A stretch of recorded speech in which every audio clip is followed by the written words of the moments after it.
बच्चों, आज ये जो हम लोग फोटोसिंथेसिस पढ़ रहे थे, आज इस टॉपिक को कंटिन्यू करते हुए इसमें आज हम लोग ये जानेंगे कि इसकी मैकेनिज्म क्या होती है, how it is perform by the plant, किस तरह से पौधे ये फोटोसिंथेसिस का जो प्रोसेस है इसको कंप्लीट करते हैं। इसके लिए सबसे पहले ये तो नेसेसरी कंडीशन हम लोगों ने जान ही ली थी कि कार्बन डाइऑक्साइड, वाटर, ये सनलाइट, क्लोरोफिल, किन किन चीज की सिंथेसिस के प्रोसेस में जरूरत होती है प्लांट। लेकिन ये इसमें क्वेश्चन ये आता है कि how the plants obtain carbon dioxide for photosynthesis. पौधे फोटोसिंथेसिस के लिए कार्बन डाइऑक्साइड लेते कैसे हैं। तो जो है आज की वीडियो में यही क्वेश्चंस कवर किए जाएंगे। आप लोग अपने नोटबुक और पेन लेकर रेडी रहिए। तो शुरू करते हैं आज का ये वीडियो। इसका फर्स्ट पॉइंट है how the plants obtain carbon dioxide for photosynthesis. तो इसमें क्या होता है, the plants take carbon dioxide gas from air जो कि मिक्सचर ऑफ गैसेस है, तो उसमें से वो उसने कार्बन डाइऑक्साइड ले ली। कैसे ले ली? थ्रू द जो टाइनी पोर्स है जिनको स्टोमेटा बोलते हैं।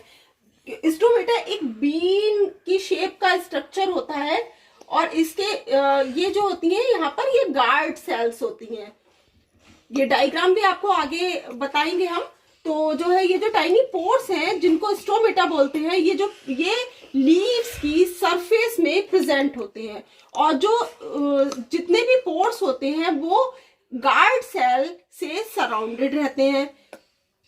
तो आप इसको नोट कर सकते हैं। The plants take carbon dioxide gas from air through tiny pores called stomata present the surface of leaves. Each pore is surrounded by a pair of guard cell. The opening and closing stomatal pores is controlled by guard cell. Stomata कब open हो रहा है, किस समय वो close हो रहा है, ये कौन कंट्रोल करता है? Guard cell. जो इसके बाहर की जो सेल है, गार्ड सेल है, रक्षा करने वाली जो कोशिकाएं हैं, वो उसके द्वारा ये कंट्रोल किया जाता है। नेक्स्ट पॉइंट है the carbon dioxide present in the air enters the leaves through stomatal pores and oxygen produced in the leaves during the photosynthesis and during this process goes out into the air through stomatal pores. मतलब जो carbon dioxide ली जा रही है leaves के द्वारा, वो भी stomatal pores के थ्रू ली जा रही है और जो ऑक्सीजन रिलीज हो रही है एटमॉस्फेयर में, वो भी स्टोमेटल पोर्स के द्वारा ही हो रही है। अब इसमें क्या होता है कि the stomatal pores of leaves open only when carbon dioxide is to be taken in और oxygen is to be released, otherwise they remain closed. जो स्टोमेटल पोर्स हैं लीव्स के, वो केवल उसी समय खुलते हैं जब कार्बन डाइऑक्साइड इस प्रोसेस के लिए लेनी है और ऑक्सीजन को रिलीज करना है।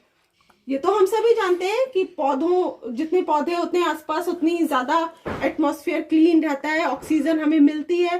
तो जब प्लांट में ये प्रोसेस हो रहा होता है फोटोसिंथेसिस को और इसमें ऑक्सीजन रिलीज होती है, तो वो भी किसके थ्रू होती है? जो लीव्स में जो स्टोमेटा होते हैं।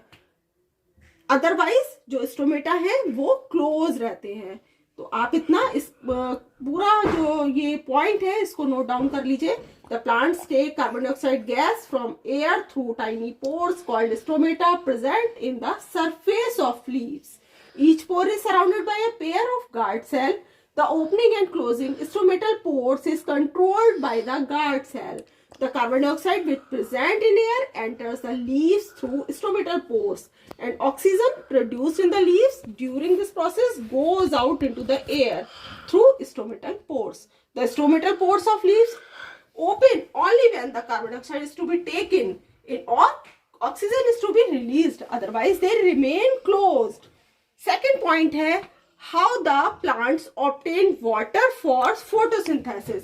किस तरह से प्लांट जो है वो वाटर को ऑब्टेन करते हैं फोटोसिंथेसिस के लिए। वाटर प्लांट कहाँ से लेंगे, ये आप सभी समझ ही सकते हैं, क्लास 7 के बच्चे हैं आप लोग। तो आप इसको जानते हैं कि वाटर जो है वो सॉइल से लेते हैं। लेकिन किस तरह से लेते हैं? जो सॉइल, जो प्लांट की जो रूट है, इससे जो प्रीवियस वीडियोस में मैंने बताया था कि प्राइमरी रूट्स और सेकेंडरी रूट्स, रूट हेयर, इनके बारे में बताया था। अगर नहीं देखा है वीडियो तो लिंक नीचे डिस्क्रिप्शन बॉक्स में है, उससे उसको ओपन करके आप वो वीडियो भी देख सकते हैं।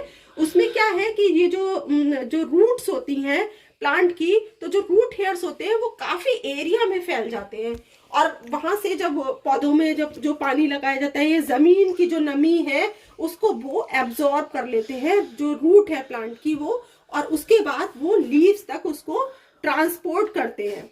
किसके थ्रू ट्रांसपोर्ट करते हैं? ये वेसल्स होती हैं जो इंटरकनेक्टेड पाइप्स के थ्रू, मतलब रूट स्टेम और ब्रांचेस और लीव्स तक पहुंच रही हैं। वो जो इंटरकनेक्टेड पाइप्स हैं उनको बोला जाता है जाइलम। क्या बोला जाता है? जाइलम। ये सब भी आप आगे की क्लासेस में भी इसको पढ़ेंगे, जाइलम फ्लोएम के बारे में। The plants also need mineral to take food other than carbohydrate. The mineral present in the soil dissolve in water and transported with it. Plants को और भी जरूरत होती है अदर देन कार्बोहाइड्रेट, उसको मिनरल्स की भी नीड होती है, और जो मिनरल जो सॉइल में प्रेजेंट है वो वाटर के संग डिसॉल्व हो जाते हैं, और फिर उसके बाद क्या होता है कि वो ट्रांसपोर्ट हो जाते हैं पूरे प्लांट तक। तो इतना आप लोग नोट डाउन करिए। उसके बाद जो इसका थर्ड पॉइंट डिस्कस करते हैं।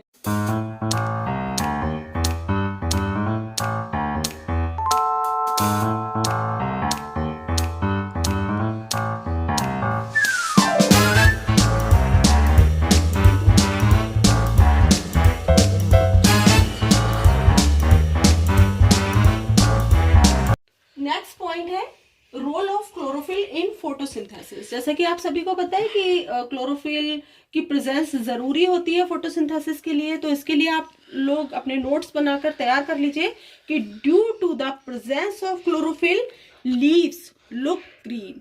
क्लोरोफिल की प्रेजेंस की वजह से ही तो जो ग्रीन है कलर लीव्स का। तो इसमें फिर क्या है कि chlorophyll can absorb the energy from sunlight. Chlorophyll sunlight से एनर्जी को एब्जॉर्ब कर लेती है। When chlorophyll absorb light energy from the sun, it supplies this energy to the leaves for this process. Chlorophyll क्या करती है? लाइट एनर्जी को सन से एब्जॉर्ब कर लिया, उसके बाद इसको सप्लाई कर देती है प्लांट को। किस लिए? जिससे उसका फोटोसिंथेसिस का प्रोसेस पूरा हो सके। लीव्स को वो इस एनर्जी को सप्लाई कर देती है। Chlorophyll is present in every leaf of a plant. Chlorophyll सभी लीव्स में प्रेजेंट है। किस फॉर्म में प्रेजेंट है? 100 of tiny structure called chloroplast. Chlorophyll किस फॉर्म में प्रेजेंट होती है? क्लोरोप्लास्ट की फॉर्म में। ये छोटे छोटे छोटे छोटे सैकड़ों पोर्स होते हैं, जो ये पोर्स है, ये टाइनी स्ट्रक्चर जो है, इनको क्लोरोप्लास्ट बोला जाता है। नेक्स्ट पॉइंट है the role of sunlight in photosynthesis. Sunlight का क्या रोल होता है? मेन रोल तो सनलाइट का ही है, क्योंकि सनलाइट जो है वो इसके लिए फोटोसिंथेसिस का प्रोसेस पूरा होने के लिए जो है वो एक एनर्जी सब है। और इसमें क्या होता है कि ये फोटोसिंथेसिस का प्रोसेस है, जिसको क्या बोला जाता है? Food making process. The sun's energy is captured by the plant leave. Sun energy जो होती है वो प्लांट की जो लीव्स होती हैं उसको कैप्चर कर लेती हैं क्लोरोफिल की सहायता से, और उसको केमिकल एनर्जी में कन्वर्ट कर देती हैं, जिससे कि फूड फॉर्मेशन हो सके। Plant actually use the solar energy stored in it in the form of chemical energy. Plants जो है वो एक्चुअल में क्या करते हैं? सोलर एनर्जी को स्टोर कर, सोलर एनर्जी के थ्रू केमिकल एनर्जी को अपने आप में स्टोर किए होते हैं। अब इसमें लास्ट चीज ये आएगी कि सिग्निफिकेंस ऑफ फोटोसिंथेसिस, क्या महत्व है। तो आप सभी जानते हैं फोटोसिंथेसिस का मेन जो उद्देश्य है, क्या उसकी इंपॉर्टेंस क्या है, वो यही है कि ऑक्सीजन रिलीज हो रही है एटमॉस्फेयर में। अगर ऑक्सीजन रिलीज नहीं होगी तो क्या होगा? कोई भी जीवित नहीं रह सकेगा। So it is a very important process.